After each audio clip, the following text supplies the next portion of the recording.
पंढरपूरचा वारकरी जेव्हा तो पंढरपूरला जातो तेव्हा तो का जात असेल? त्याला तिथून असं कोणती गोष्ट मिळत असेल की जो तिथं गेल्यानंतर तो स्वतःला धन्य समजतो? एकदा का वारी केलेला मनुष्य सापडला तर त्याला विचारलेल्या प्रश्नाचं उत्तर जर तिथं काय सापडलं तर त्या प्रश्नाचं तो उत्तर देईल की जेव्हा तुम्ही अंतर्मन अंतर्ध्यान होता तेव्हा तुम्हाला तुमचं खरं स्वरूप समजतं. संत तुकाराम महाराजांनी देखील त्यांच्या अभंगामधून असंच पंढरपूरच्या वारकऱ्याची महिमा सांगितली आहे. संत तुकाराम महाराज म्हणतात, पंढरीचे वारकरी ते अधिकारी मोक्षाचे, पुंडलिका दिलावर करुणा करे विठ्ठल, मूढ पापी जैसे तैसे उतरी कासे लावूनी, तुका म्हणे खरे झाले एका बोले संतांच्या. संत तुकाराम महाराज म्हणतात की जे पंढरीचे वारकरी आहेत तेच खरे मोक्षाचे अधिकारी आहेत.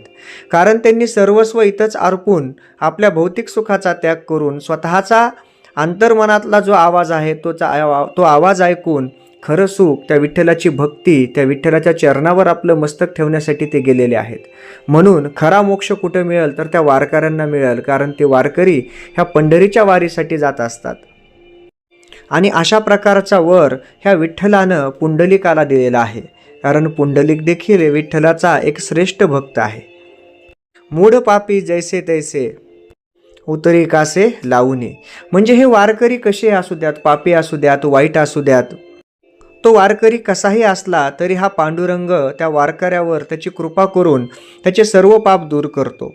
त्याला पुण्याचा, भक्तीचा चांगला मार्ग दाखवतो, त्याच्याकडून चांगले कार्य करून घेतो आणि मग त्यालाच आपल्या कासेला बांधून ह्या भवसागरातून पार करतो, ह्या दुःखातून पुढे घेऊन जातो आणि त्याला खऱ्या सुखाची, खऱ्या अध्यात्माची आणि भक्तीची जाणीव करून देतो.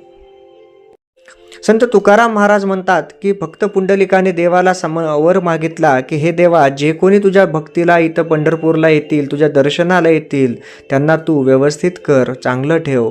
तेव्हा हा भक्ताचा शब्द ऐकून देवानं देखील त्यांचा वर मान्य केला. जय जय रामकृष्ण हरी.